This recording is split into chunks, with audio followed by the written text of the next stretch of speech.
We are exploring the question, is privacy dead? And do we even care?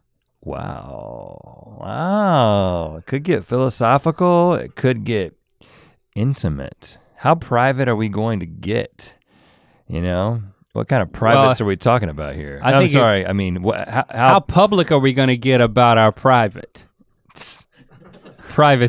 about our privacy? Yeah. Let's jump right into it. Jump. It all started, good morning, by the way. Good morning, man. We're recording this one in the morning. But you already knew that when you looked at my face. Or listen to my voice, which is my voice gets a little bit lower. Starts a little bit lower, and then by the end of the day, you talk like Mickey Mouse. Yeah. A lot of times you don't. You can know. We never record after 4 p.m. because he's full Mickey Mouse by that point. it's kind of like counting the rings on a tree. Yeah. And I've been awake for 12 hours. Listening to my voice over the course of the day. I don't know physiologically what's happening there. It's like a sundial more than tree rings. They're stretching. It lets you know what time it is. They're not stretching, they're constricting because tighter vocal cords would make higher sounds. Everything on me gets tighter over the course of the day. Oh. Like I hop out of bed and everything's pretty tight, and then I loosen up pretty quickly, and then it's just immediately starts getting tight again. It's just like slowly turning the guitar knobs. What are those knobs called? Tuning knobs. So I said let's jump right into it, and that's then we didn't. That's what moisturizer's for, though. If you do a full body moisturizer every 30 to 45 minutes, you stay loose all day. Don't you know when I step out?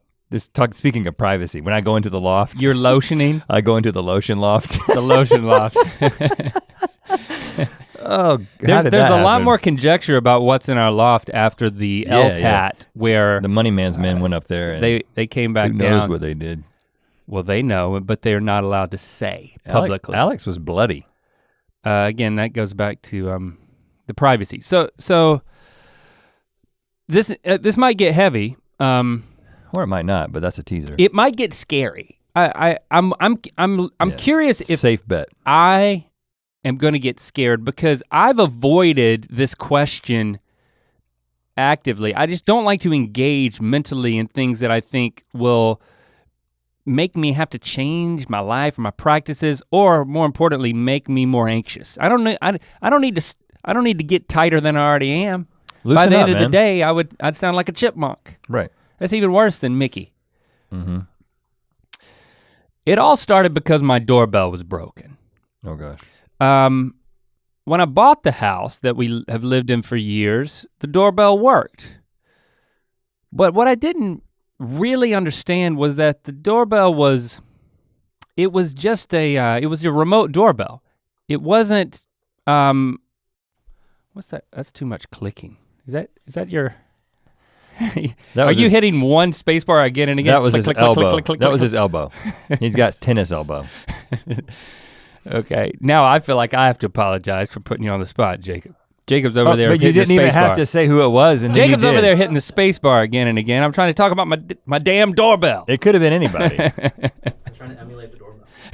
Yeah, that is you're exactly right. When people would press my doorbell, that's what would happen. It'd be like pressing a space bar with the computers off. Well, I think I may have talked about this before, but many times in the past few years that you've been living at this house, I've showed up at your house, rung the doorbell, and I didn't hear anything, and then started to beat on the door and then beat on the window, and then I start trying to figure out how to get into your backyard. Cause you know I'm in there, and you know that I'm expecting you most likely. Right, cause you're like, be there at 8:30, and then I am there at 8:30.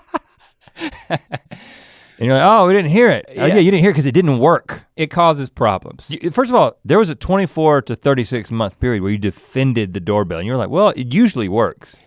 But a doorbell that usually works, doesn't always work. Yeah, it's the time that it doesn't work that is worth paying attention to. And if you got a package that needs to be signed for, and then they walk away with it, forget about it. Now it's impacting me, brother. Now you got to go to the shipping center. This is not just or fill out some form. Ticking off the person at the front door. This is ticking off the person on the other side of the door, me. And they're beating on my window and stuff. It's like, you can break my window down, man. Might loosen it up. You've gotten legitimately angry at my doorbell. Or me. I got legitimately angry at you. I don't get angry at inanimate objects. That's a lie. I get angry at the people behind them. So when you in high school were taken out of the basketball game and you kicked the bleachers. I wasn't mad at the bleachers. You weren't mad at the bleachers. That's a ridiculous assessment. Right, you I were was mad at yourself. my coach. No, you were mad at the who, coach. Rhett? Who, Rhett? I was mad at the coach. Yourself. The coach. And you broke your Gage. You broke your toe. Then I was mad at myself. So I was mad at myself after I broke my toe. all of this was a ruse just to get you to admit that like you still got some baggage. you're bringing up my anger issues from age 17. So I decided I'm gonna get a doorbell, and I heard about. I mean, there's lots of doorbells on the market. I got the Nest thermostat, not a sponsor, and I saw an advertisement for the Nest doorbell. I think it's called Hello. I can't remember, but it's a camera that then when somebody rings it, even if you're not at home, you can see on your phone. You can see a video and you can talk to them. And if it's a burglar, again, I'm not trying to sell this thing. They sold me on it and I bought it. And this is the same functionality of the Ring doorbell, but a different thing. Company, I guess. Right? Yeah, different company. Okay. I'm a fan of the Nest company. I would love for you to be a sponsor, but subject to this conversation that we're gonna have today, because I go on the website to buy this doorbell, and I get excited because it's like, oh, now it's on my phone, and this is no normal doorbell. This is like it's also a security camera, and it's a communication device for people at the door, and it just seems fun and cool and safe and neat. But I go on the website, and then all of a sudden I'm like, hold on, they also sell some outdoor security cameras, and there's been some burglaries in my neighborhood. Mm-hmm. I'm like, I gotta get with the program. I had sunglasses stolen from my own driveway, from the car in my own driveway one time. And that's disconcerting. That's a violation of privacy.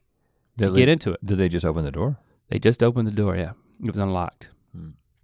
Rummaged through it, probably some kids. Kids wearing my prescription sunglasses. Ha! Joke's on you, kids. Unless they needed them. Unless they had the same exact eye condition that you did. That would be serendipitous. If you knew that the person who stole your glasses had the exact same eye condition as you, does it make you feel better about them stealing it? It redeems the entire situation. You're like a Robin Hood. Well, I'm not. No, not really. But you know. I'm still the king, but. So then I start putting outdoor security cameras in my cart. And then I'm like, at this point I frequently ask, what would Rhett do? Yeah, you should get a bracelet that says that. Rhett would start buying everything. I should sell those. I'm trying to loosen up a little bit and by buying more things, because I have a purchasing problem. Meaning you have a problem purchasing. So, that's your purchasing problem. I know this doesn't sound healthy, but me deciding to buy things is therapeutic. Yeah, right. Do you agree, by the way? Or I know it sounds crazy to many people listening. No or yes? Do I agree that you have a purchasing problem? Do you agree that it's therapeutic for me to buy things? Yes, you should spend more money, yes. So I did that. Yeah. And then I saw that they had indoor cameras. Indoor, outdoor, front door. Which I know you have one of those. All and I was doors. like, I'm gonna get one of those. And then I'm like, well, if I'm gonna get one, and I'm starting to think where I'm gonna put them, I'm like, well, I need 3. So I bought 3. So I bought outdoor cameras, 3 indoor cameras, and a doorbell. Side note, I added on the installation of the doorbell, which I probably could have done myself, and the guy comes out to do it, and then the reason why I have a remote doorbell is because it's not wired, it doesn't work. So the new doorbell would not work, and it still does not work because I haven't called a proper electrician to come out and install wiring for a proper doorbell, which the Nest doorbell will be. So that's not even functional at this point. Neither are my outdoor cameras that I bought weeks ago, because I just haven't gotten around to putting those things up. It takes some work, drilling of holes from the outside to the inside of your house. Are you doing intimidating. Heck no. Yeah, well. I'm gonna hire an electrician to do all of that, because I'll kill myself somehow with electricity or wires. So as you know, I am doing the same thing, but I'm doing it, I've got a guy who's doing the whole thing. Can I talk to him? But you're making me think maybe I should, Because they're talking about putting a literal DVR in my house. Well, 10 different cameras. I'm going with 10 cameras. God, you see the difference between us? I'm bragging about I bought 3 cameras. I thought I was doing something. He's like, well, I've got 10. That's your problem. I'm making your by treating my problem, making yours worse. Don't get 10 cameras just because I got 3. No, I didn't know how many cameras you were getting. The guy came over, well, my contractor who's doing some other work on the house, who has a guy who just did his house, is like, he just walked around the house and he was like, you need one there, and you should have one there, and you should have one there, and then all said and done, he's like, you need 10 cameras. Are these Nest cameras? Cause they store either 5 hours or days worth of footage in the cloud, and it's not stored locally. I don't want to get into this. But I mean, I'm thinking out loud here, because then a guy could just break in and take the DVR. Well, don't put it at the front door. Well, it's not like I've got it. Like, don't make it the welcome mat. Yeah, but if you know that somebody's got cameras, you see the cameras and you're like, what, this is a DVR house or a cloud house? Right. Now I gotta get the DVR backed up on a cloud. The only thing I have installed is the cloud. I don't have anything sent. Well, actually I do, because the only thing I have working are the 3 indoor cameras. I got those set up. But what about when your Wi-Fi goes down? That's a problem. You know what? That's all I gotta do is unplug your router and then do the dirty business. Too late. I've already recorded you and it's already been sent to the cloud. Yep. Gotcha. Yeah, but not when By the way, are you casing my house right now? Yeah, pretty much. And am I comfortable talking about all this on a podcast? I don't know, you brought it up. I mean, by telling people that you're gonna have this incredible security at your home, I think that this would be a deterrent. Well, here's the thing. All of a sudden, now that I have these, here's what I'm getting. I've got these 3 cameras set up inside of my house. One's looking at the kitchen, one's looking at the living room. Don't tell people where they're looking at, because then the robber will go to the other rooms. Well, that's why I've got 10 cameras. They see you cannot get away from my cameras. That's overkill, by the way. That is stupid. No, it's amount not. of cameras, because if you can pass any. I want it to be like one of those. It's not like they can teleport into any room and bypass. I want it to be like one of those rooms. You're being in a bank in a movie by a security person. Where like Mission Impossible, where you have to like go through lasers. You're being, I got so many cameras that you cannot. You're always being watched. You're being bamboozled, man. It's like 1984 in my house at all times, and we've decorated the whole house like 1984. Ripped off, but you need to come to grips with something that I have been smacked in the face with, which is the ethical dilemma of indoor security cameras. Because here's what happens. I can pull up my phone, I can look at my house right now. I can look at anybody in my house. I can also listen. I can also talk to them through the cameras. Let's do it. No, I'm not gonna do it. Okay, that was a test. Nobody's at my house right now. I did it right before. Yeah, because you just checked. And I performed a test with Christy, which I'll tell you about. She's not home right now, so I can't do it. Can't do it live. But I started to feel weird when the first night we had it, I'm going to bed that night, and of course it's a new toy, so I pull up, Christy like leans over in bed, she's like, what are you doing? I'm like, I'm looking at my cameras. And like. Do you have one in the bedroom? No. Oh, that's just for posterity. I don't send that one to the cloud. Posterity. What do you mean it's for posterity? So I can watch myself. That's not what posterity is. Posterity means that. Adjust my technique. What you seem to do be. Commentary. When you say for posterity, what you're implying is I have a whole YouTube channel where I do commentary. Oh God. On myself. You imply that when. Not really YouTube though. When you're dead and gone, you will, your estate will release this footage from your bedroom escapades. Yeah. Well, no, for people to benefit from. Ain't nobody gonna benefit from that. When both my wife and I die, whoever dies first. Of course. And when we're both dead, then we release the sex tapes. And just come out and say it. Yeah. I was hoping you wouldn't just come out and say it. And then we sell it so the kids can have a future. You know. In it, it's just reams and reams of it. It's a great word choice. I'm glad you picked up on that. I'll take a little breather here. So I'm in bed pulling up my Nest cams, and it just so happened that night, my kids had friends over for sleepover. Right. And I'm like, look, they're in the kitchen. They're eating something. Ooh. And then I'm like, they're having a conversation. Let's listen. And then I'm like, I turned it off. I'm like, yeah, you made the right this call. doesn't seem right all of a sudden. Because when I bought the thing, I just thought this is cool. These cameras are cool. And then it's like, it could be a pet cam. Or obviously it can be a security camera if someone breaks into your house. Well, hold on, but just so I'm on the right page, because the way I thought about this is exclusively about the security of my family in my home. I haven't been, I haven't been thinking about what you're talking about. It's a valid by the way, point. It's not. But you're thinking about it. This is a pet cam first and foremost, so you can look at Jade during the day. Well, we have friends who. She's just gonna be a little black dot on the screen, man. Well, it's not gonna be that intimate. We crate her when we're gone because she's a Dotson, which means she sneakily pees everywhere. Does she have a crate cam? No. Put a Nest Cam right in the crate if you want to get a close up. So I don't even need it as a pet cam. I don't know why I bought these cameras because having security, you need a siren. You need a alarm. Well, you gotta have one of those too. I've got one of those already. The reason why you have cameras is to catch these boogers and jail them. Like get a facial identification of these people. Yeah. So it's not as much about safety as it is about justice. And I could be wrong about that. You can talk on it and say, hey, get out of my house, and they'll run away. It's a deterrent as well. When people see that you've got an added deterrent. 10 cameras. Well, if they see like, all 10 of them. I'm gonna go to the house that doesn't have any cameras. Again, if they see all 10 of them, it's too late.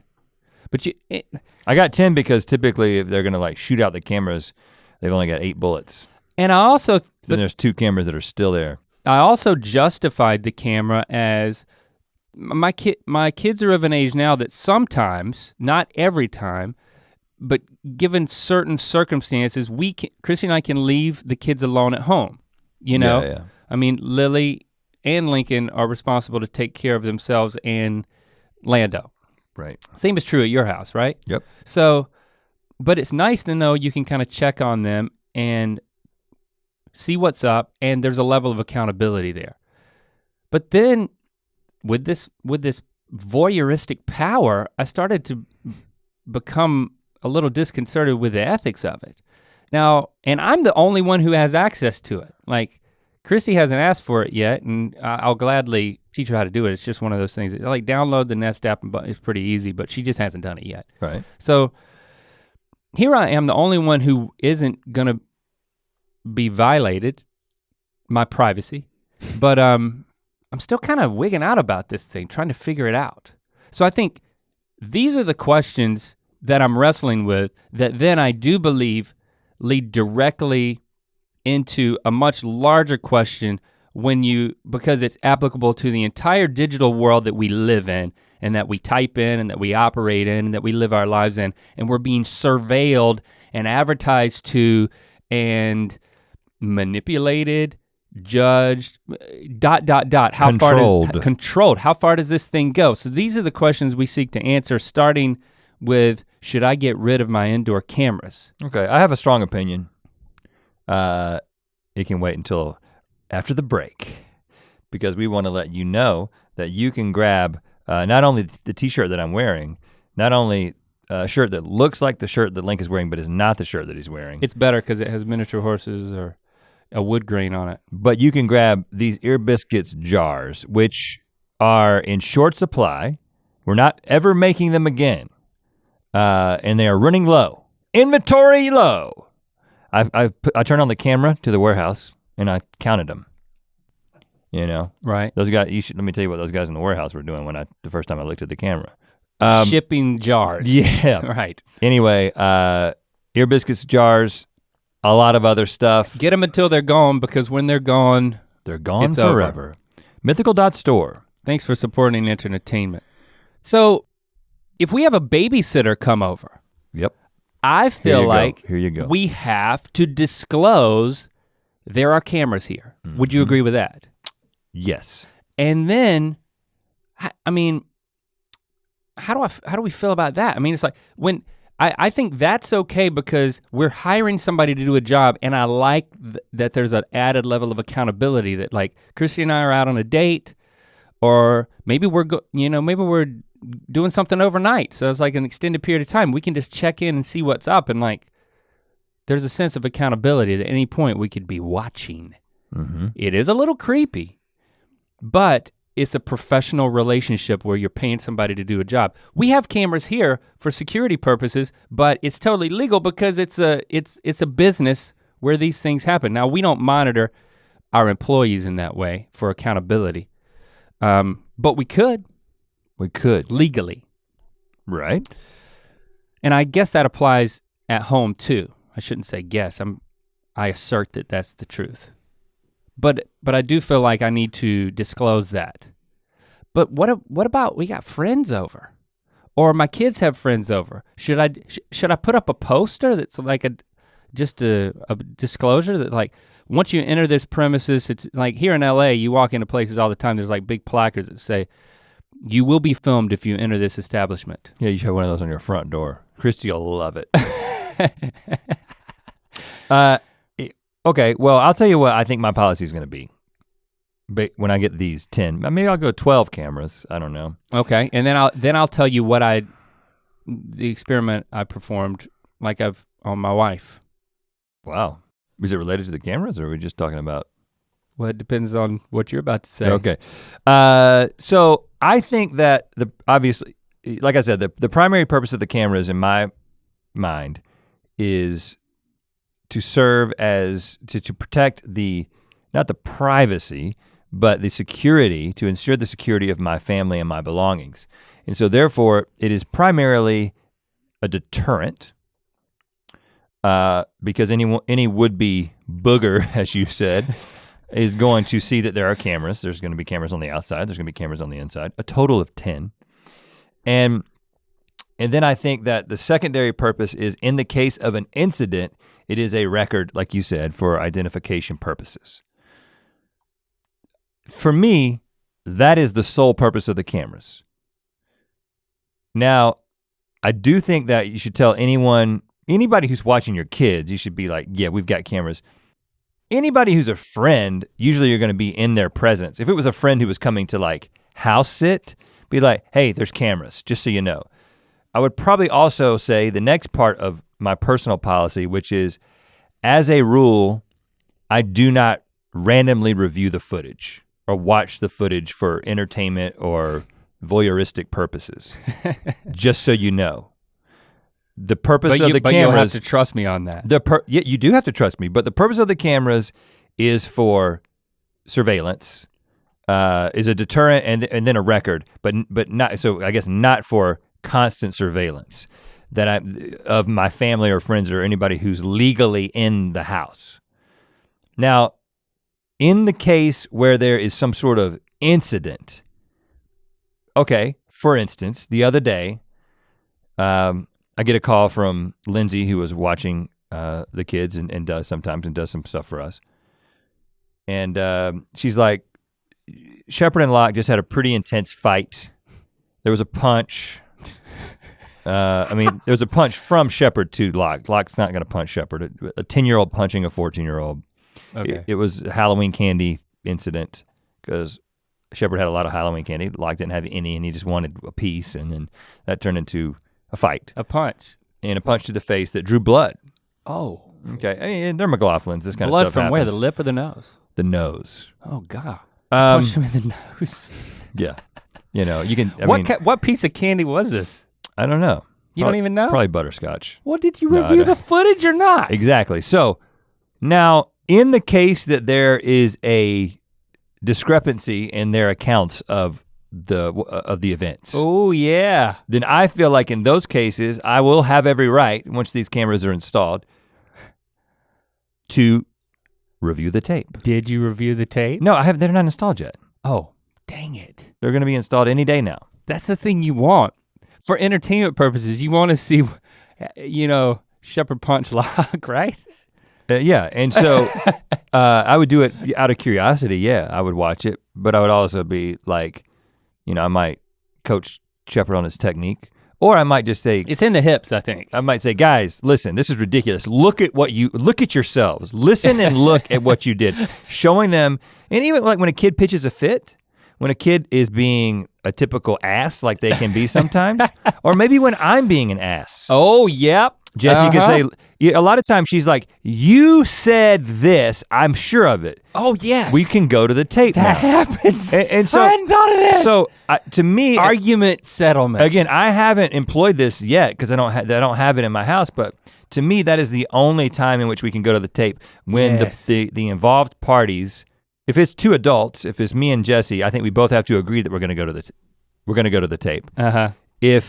If it's the kids, I have the right as their guardian to go to the tape when I want to, but I'm not gonna be like, okay, one of them has friends over and I wanna see what they're getting into. And that's a violation. One of them has a girlfriend over and I wanna see what they're getting into. At that point, I think the fact that there are cameras will probably serve as a deterrent, knowing that there's not a corner of my house you can go to that you're not under surveillance, which is actually not true. That's not the case, but I'm not gonna tell you where the secret corners are. But my kids will know, and just knowing that there's cameras there, they're gonna behave a little bit differently, but they're also gonna know that, guys, I'm not spying on you. There's not one in their bedroom, Right. So anyway, that's just sort of my general philosophy that I've been thinking about. Well, I'm glad you said that because now when Chrissy and I get in a heated conversation, a disagreement, I'm gonna be like, can we move this conversation to the kitchen where we've got a camera on top of the fridge? Let's just. That's true, because a lot of those. Of course, I may not want to do that. Those arguments and discussions happen in the bedroom, and at that point, you don't have. Right. I mean, you don't have. But you do for posterity. Footage, right. I thought about Buddy System Season 2 because this was actually a source of conflict between our two characters because it was discovered that you had surveillance of me. The top bunk. Yeah. Just a camera on the top bunk. And then the other cameras were just cameras that looked at the other cameras to protect that camera. Extremely, don't laugh at our own joke. It was good. I mean, when we came up with that, I was like, this is great. Again, Buddy System, freaking watch it! Start with season 2, don't waste your time. Yeah, you don't have to watch both seasons, but if you choose to watch one season. Season 1, I'm proud of season 1 too. But watch the second season. You don't need the first season to just dip right into the second season. Dip in, just jump in. Our characters worked through it, so can we. But my character felt very violated, and it's one of those things where, I logged onto the thing this morning. Well, no, yesterday I was out with Lily, and I was just like, I gotta get into the habit of looking at the nest to see what's happening at home. Again, I have the opposite mindset that you do. Why do you need to get in the habit? Why? Get in the habit for what? I just like it. I like knowing. This is a weird disposition. I'm a peeping Tom. Yeah, exactly. I'm just being honest. So I turn it on and I'm like, nobody's in that room, nobody's in the kitchen. Oh, there's the living room. Okay, there's Lando sitting on the couch. He's on Christy's phone. Oh, and there's Christy. She's taking a nap on the other couch. And I'm like, okay, that's good information. Now I'm not gonna call or text Christy because I don't want to wake her up. See? But you're. And then, okay, well. But I didn't say anything or let them know that I was looking at them. And it felt weird. Now, and then today, I was like, you know what, we're about to have this conversation. I'm gonna do it one more time and just see what happens. I don't even know if Chrissy's at home. And I looked and there she was standing in the kitchen just doing something. Just start naked. No.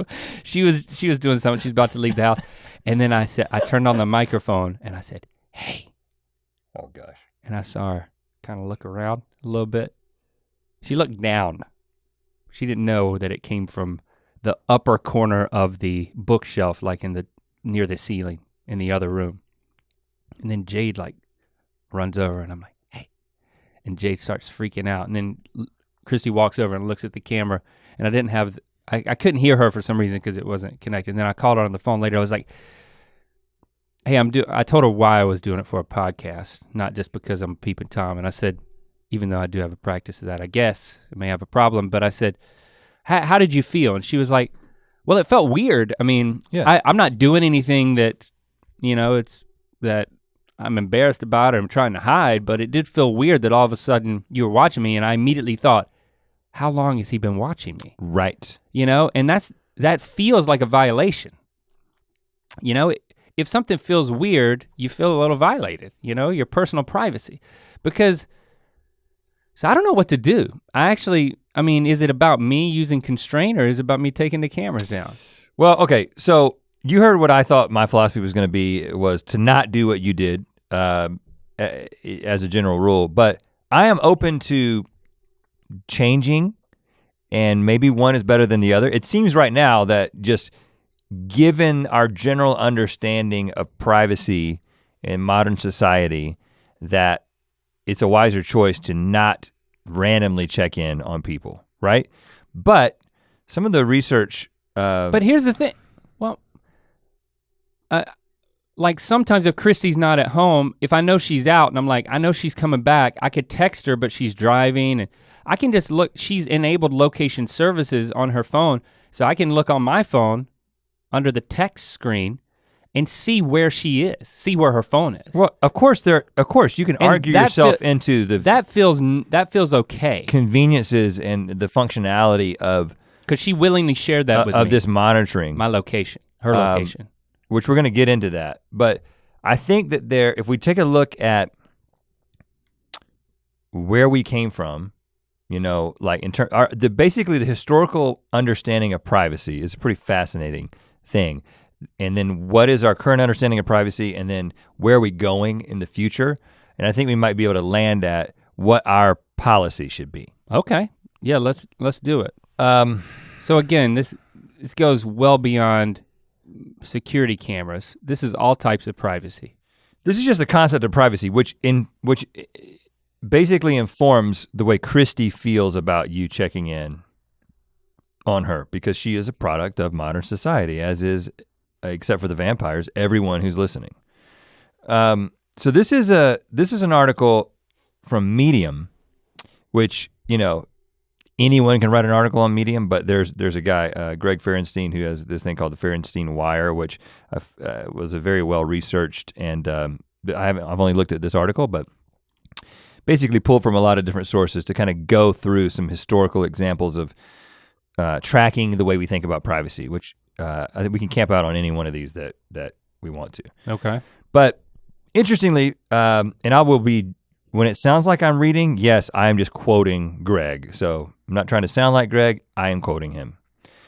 Privacy as it is conventionally understood is only about 150 years old.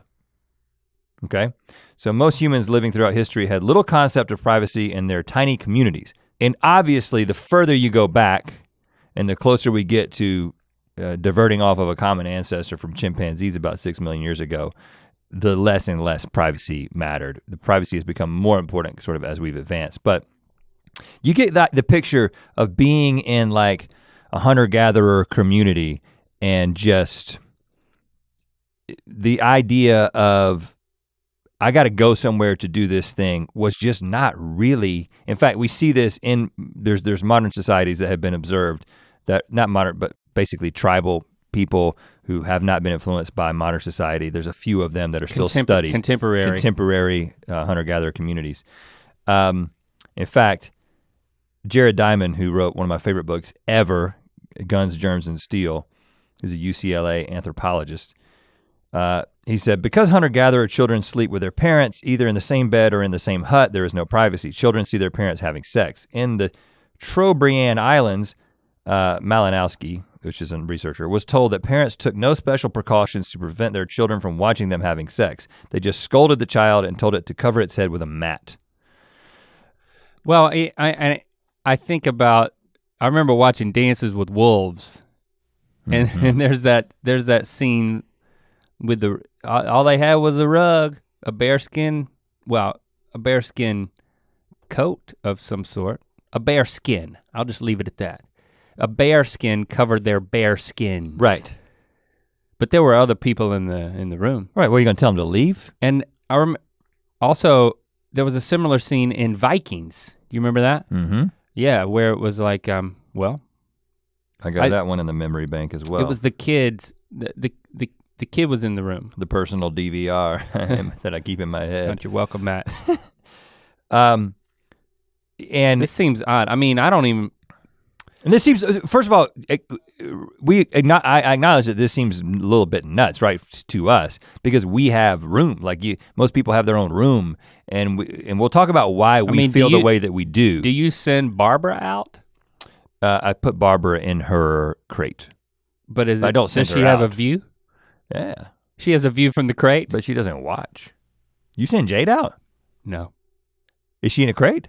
No. Is she in the bed? No. She's on the floor. No. Where is she? She's on the couch. But your dog can't jump onto the bed. No. My dog can. Oh, yeah, my dog. So my dog has to be confined. Yeah, when I put Jade somewhere, she stays there. Like, she doesn't jump on the bed or off the bed. It's a wiener dog thing. It's for their back. But the idea. But she learns a lot. But that she can't apply, and neither can Barbara. Sadly. Although Barbara learned a lot at doggy daycare. Now, first of all, she's a female dog. Second of all, she's been spayed. Is that the right one for female dogs? Fixed. And but she learned something from some buddies at the place where they stay, because we got her this little stuffed dog that actually looks a lot like Barbara, and she humps it. What is the canine psychology of a? She's like, I've seen my buddies doing this. Let's see how it is. She doesn't know what she's doing. She's just doing hip gyrations. You don't have to do it. Well, no one knows that I did that except those who watch on video. And I didn't really do it. I just went like this.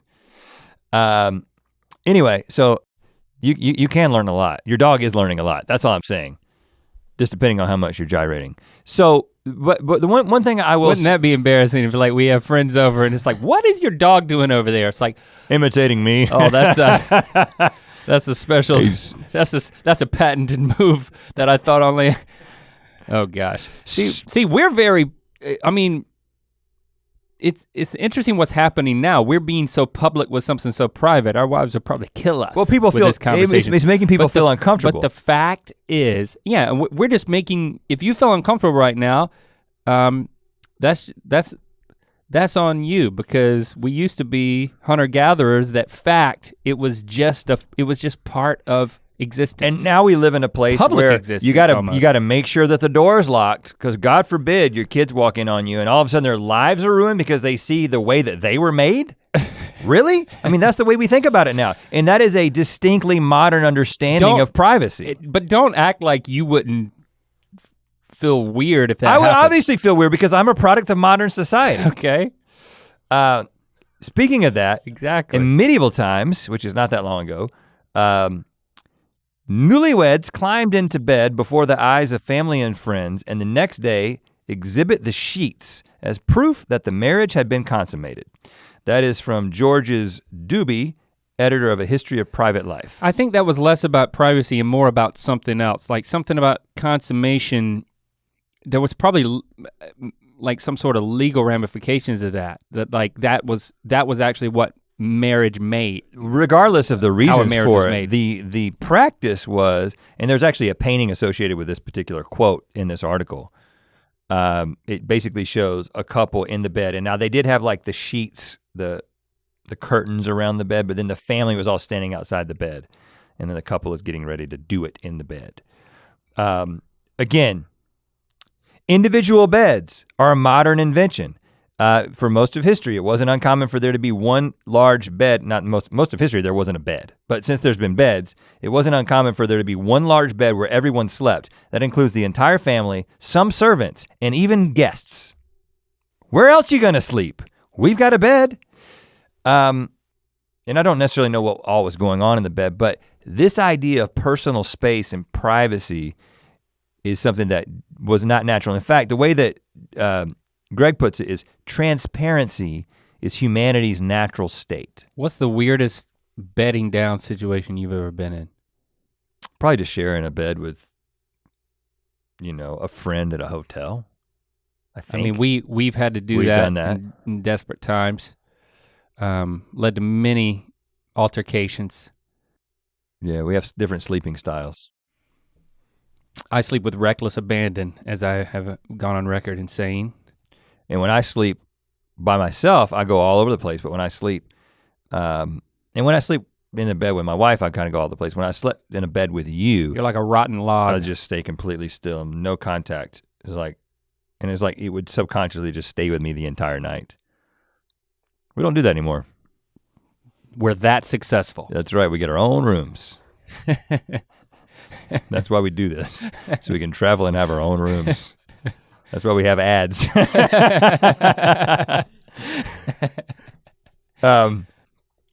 However, in spite of this, I think what you're arriving at is disturbing, but keep going.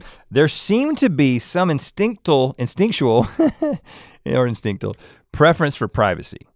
So it wasn't uncommon for people to choose to have sex outdoors. And I realize we're talking about having sex a lot, but I think that is the most intimate thing that you can do in the presence of other people. So that's why Greg used it quite a bit to help illustrate privacy.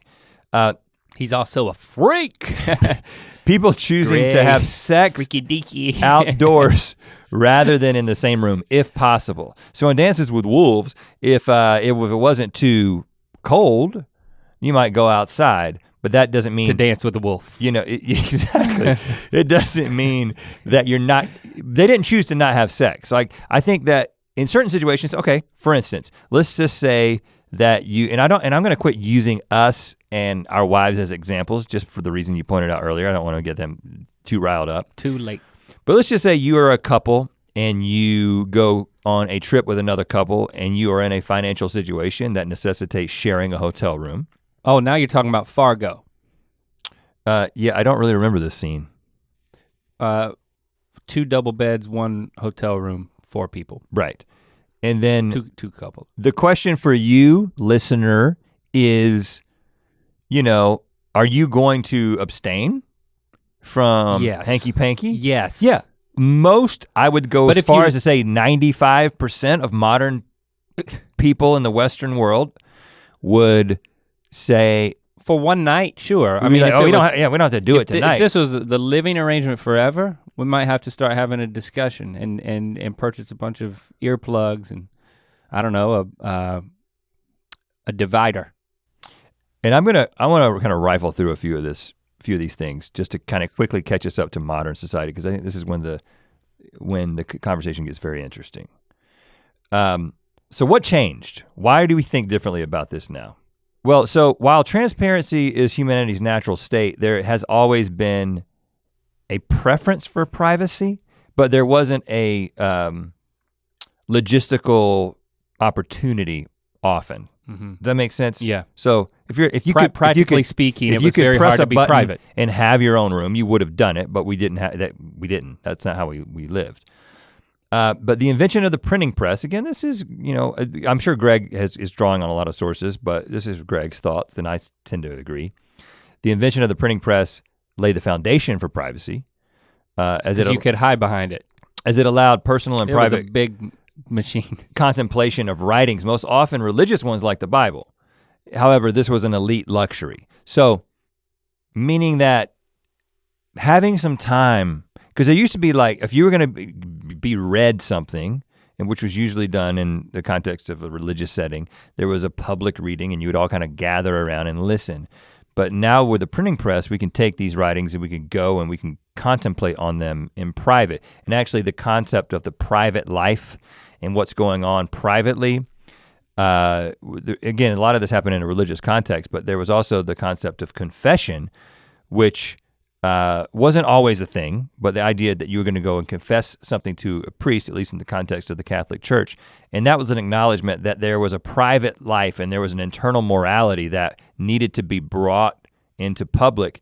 But it was this concept of like, I've got things that I'm thinking about. I've got things that I'm reading on my own. I've got time that I'm spending alone and I'm contemplating things and I am planning things and I may be thinking things and I'm dealing with things on my own and but they wanted to kind of bring that back to have it dealt with. But you started to get this idea that there is something that I can kind of separate myself from. But you'd go into a closet and you'd shut the door and you'd talk through a screen. Right. At a priest about it. Developing understanding of infectious diseases also necessitated private beds in hospitals, because before They had individual spread a disease. Okay. Individual beds in hospitals. They had communal beds in hospitals. Why do it any differently in the hospital? So you basically had a bed with a bunch of sick people in it, and they started noticing everybody's getting sick in these beds. Let's have a clean individual bed, and that's when the concept of the individual bed really started to take off for a lot of people. But then it starts to enter into writing and thought. And again, this is incredibly recent. This is like literally less than a second ago in the timeline of human existence. The Industrial Revolution pushed it even further. So basically the material and moral well-being of workers depend, the health of the public and the security of society depend on each family's living in a separate, healthy, and convenient home which it may purchase. And this is a speaker at the 1876 International Hygiene Council, or Hygiene Congress in Brussels, which was one of my favorite historical events.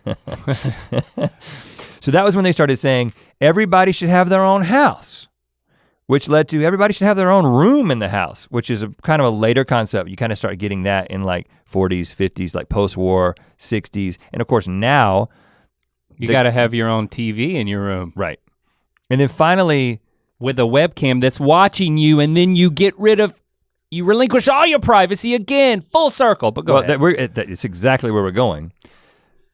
And the final thing that until we get up to kind of where we're at now, the legal concept of the right to privacy in the Harvard Law Review in 1890, it was written, the intensity and complexity of life attendant upon advancing civilization have rendered necessary some retreat from the world, and man, under the refining influence of culture, has become more sensitive to publicity, so that solitude and privacy have become more essential to the individual, but modern enterprise and invention have, through invasions upon his privacy, subjected him to mental pain and distress far greater than could be inflicted by mere bodily injury.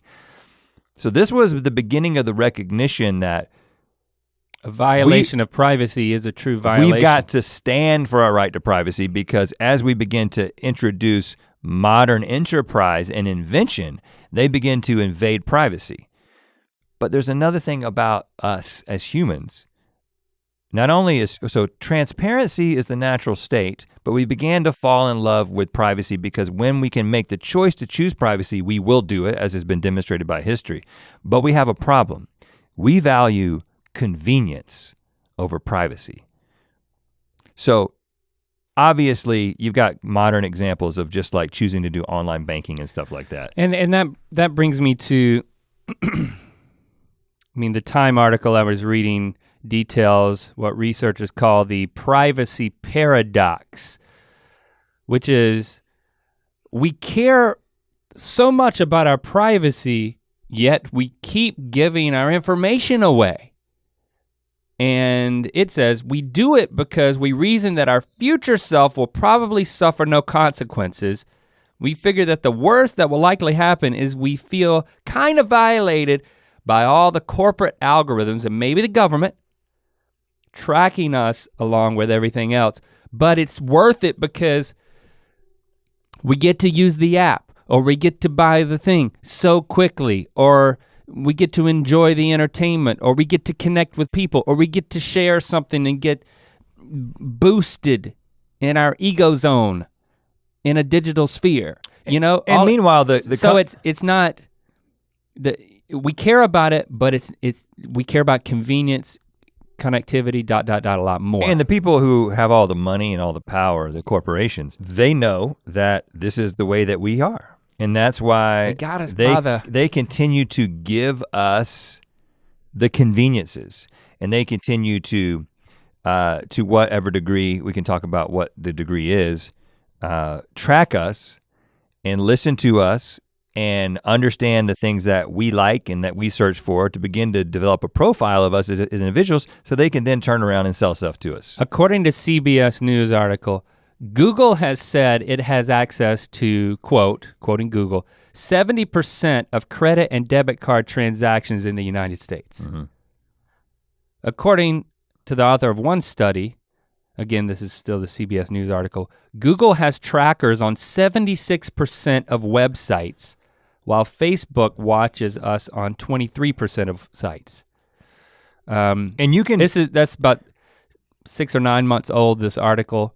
Who knows how much that's changing day to day, but it just gives you an indication of how much is being tracked. Well, and you can actually find, both Facebook and Google provide ways for you to do this. You can find out everything that these companies know about you. And I read an article where a guy explains how to do it, and I think from Google he had 150 gigs of information. Wow. Now, interestingly, and we've talked to our friend who knows a lot about these issues, explained to us that Apple has a very different approach to privacy than either Facebook or Google. And as a result, the return that you'll get from Apple when you find out what they know about you, and again, I don't know how to do that, but you can figure it out, is like, for him it was a page.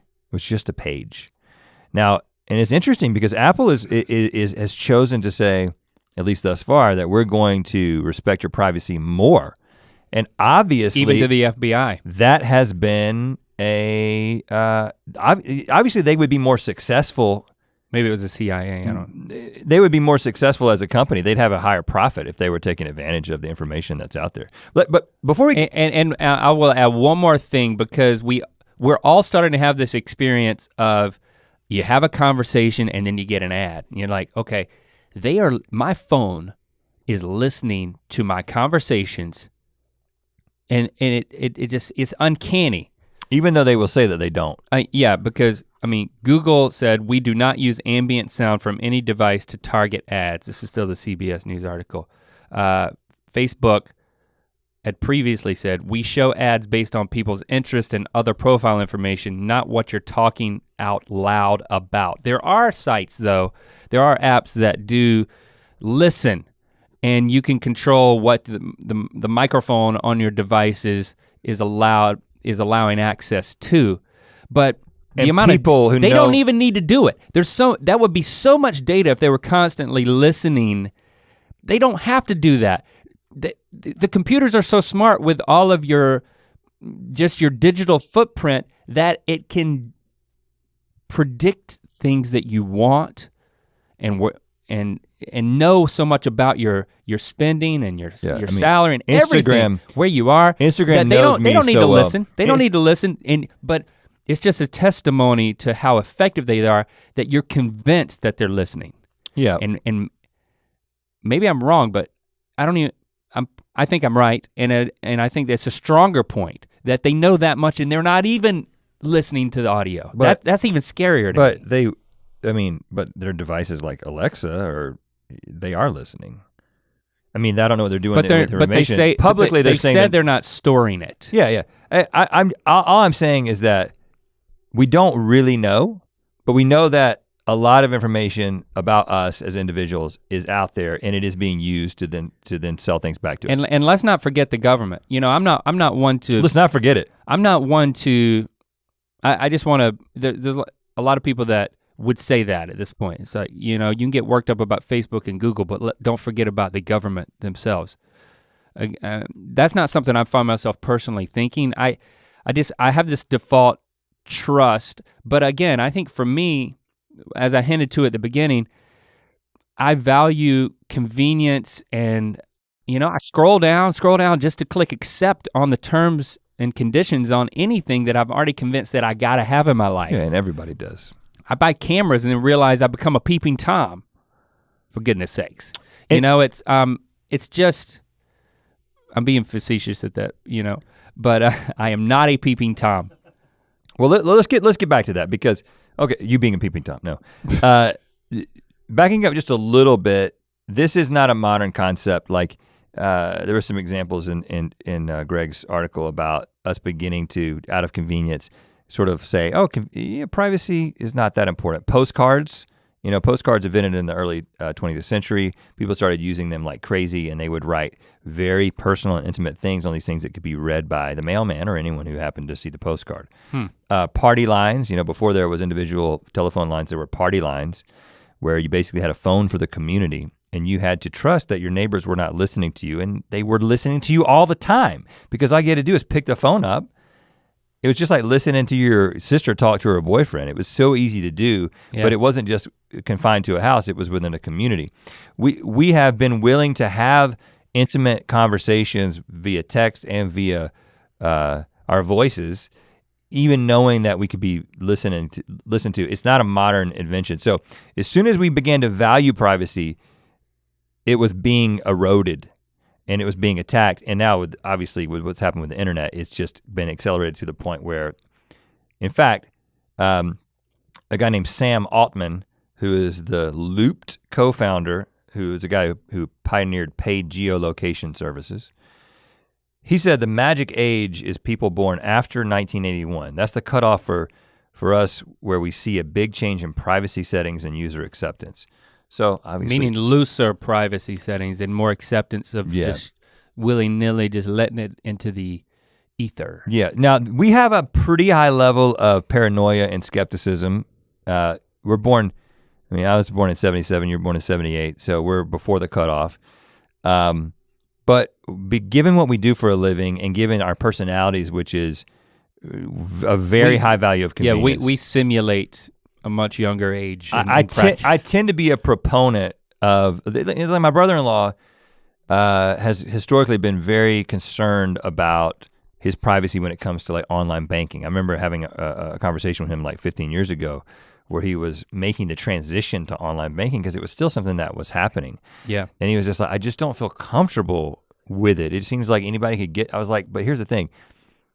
There's safety in numbers. It's inevitable. We're all doing it. You can't really function in modern society without doing it. Yeah, your hand is forced. And so then and then just recently his son is applying for college, and apparently there is a new service that allows you to create one account and then basically make your applications to a bunch of schools at the same time, as opposed to do what we did, which was like hand write to the few schools that you wanted to apply to. But if you want to go to 15 different schools or apply, right?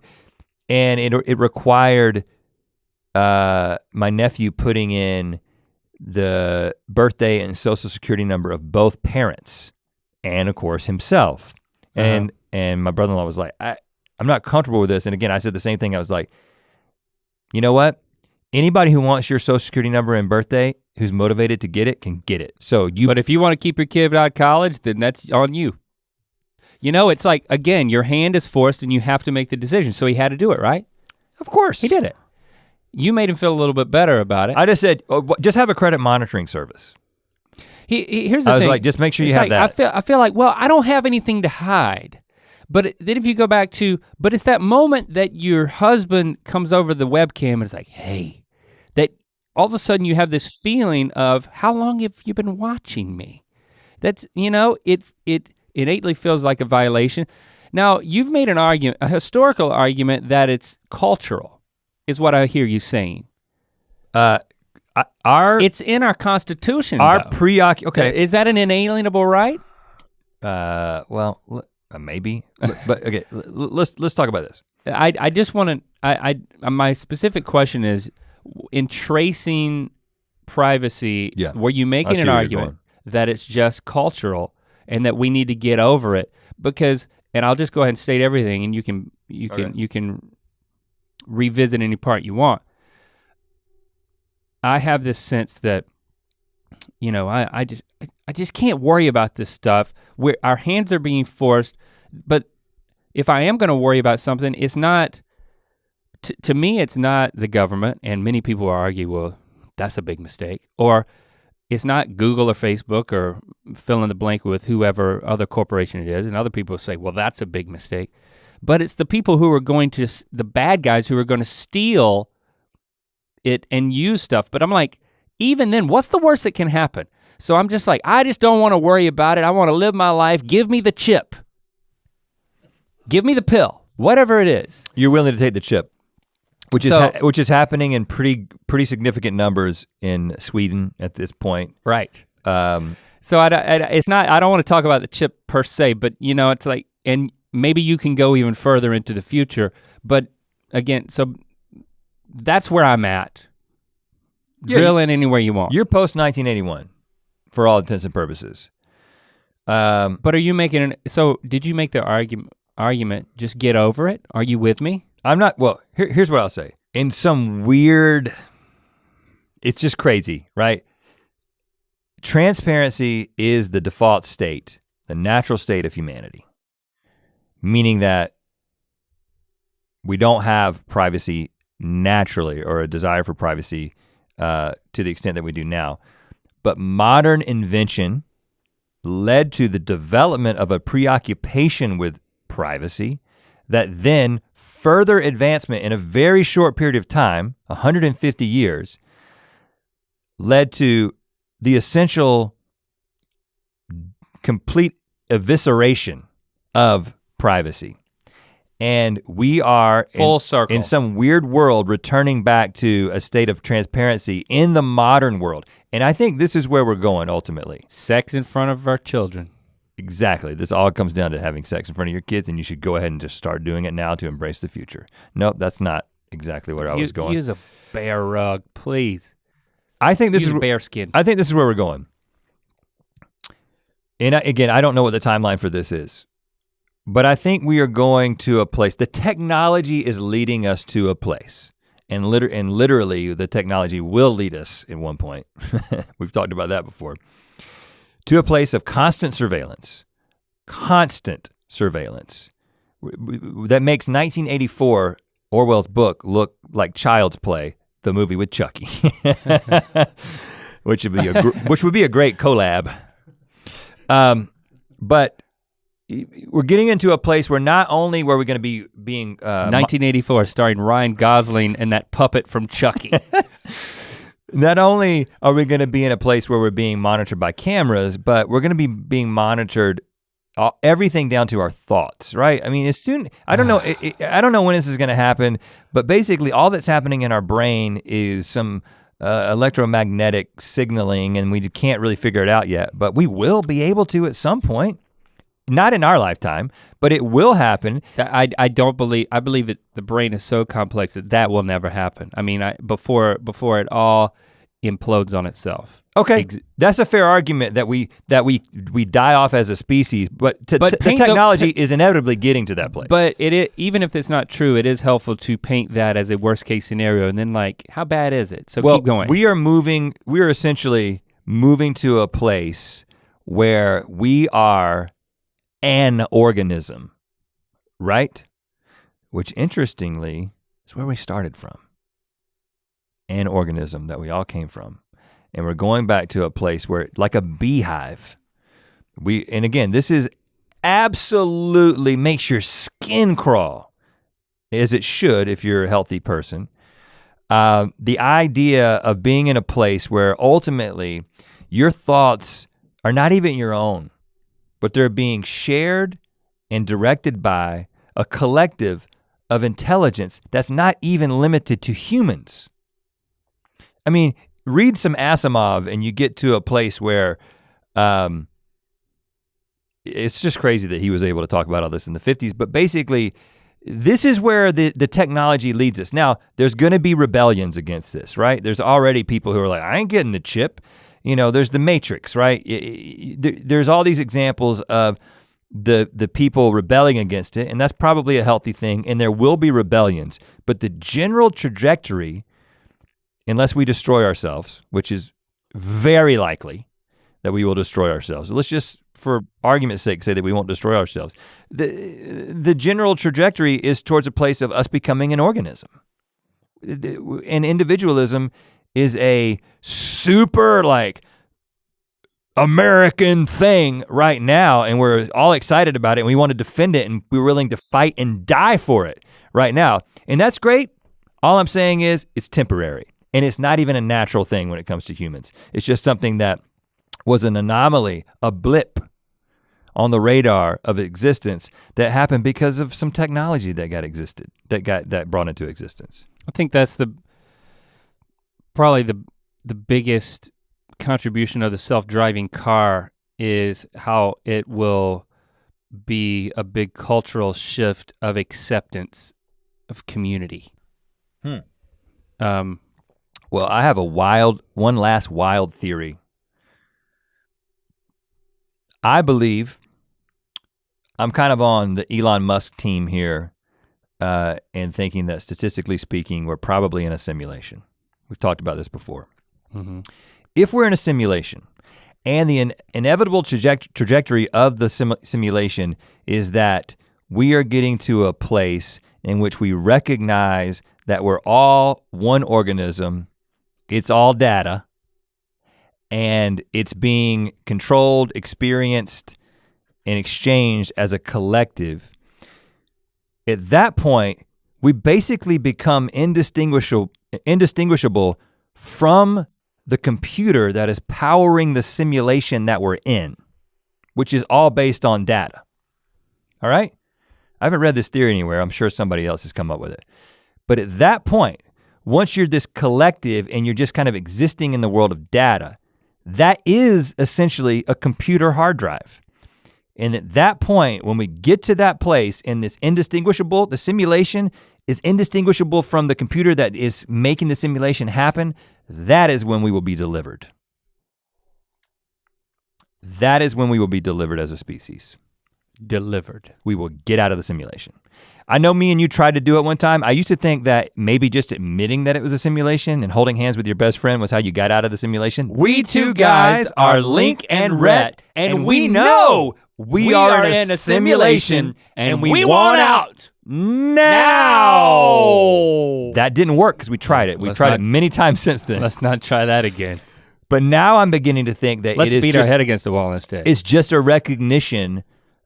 It's not a recognition, it is an assimilation into the actual data that is making up the simulation. You have to become the data, and once you become the data, you break out of the simulation. We collectively transform into an 18-wheeler. Distant future. An 18-wheeler. Yeah, we could also just destroy ourselves and take a chance that the simulation ends at that point. But I don't want to take that chance. So are you in it to win it? So I guess what I'm saying to the is, wind. Well, I guess what I'm privacy, saying is, be damned. Temporarily, you're doing it for the singularity. I'm not going to watch my family and friends because it makes them feel uncomfortable. But in the back of my mind, I know that everyone's gonna be watched eventually. I'll let it come when it's inevitable, but I'm not going to usher it in. And I might be part of the resistance. I'm not saying that I'm not gonna be part of the resistance because Morpheus is really cool. Yeah, I was about to say that. Yeah, I can tell how you switched the cool switch, turned on. You were like, well, hold on. Actually, it might be cooler to be on the other side. So I might be part of the resistance. I could tell, I saw when it happened. Yeah, right. Okay. Whatever's the best experience for me, man. You know, I'm selfish. At this point, I'm putting it on you. Hashtag Ear Biscuits, let us know. And you know what I don't want you to do is just rip me a new one for being a peeping Tom, okay? It's like I'm gonna slow my roll, and as a family, we're gonna put some ground rules in place, and then we're gonna have our own, so to speak, placard on our door. I'm just saying that I'm not really, if you wanna talk to me about it, that's fine. But I just said my piece. But then the larger question of how I am curious how you relate to these issues of privacy. Hashtag Ear Biscuits, let us know. Yes. The conversation must continue. And we will be listening. To hear this Ear Biscuit in its entirety and make sure you don't miss an episode, follow the links in the description to subscribe on Apple Podcasts or anywhere else podcasts are available. To watch more Ear Biscuits, click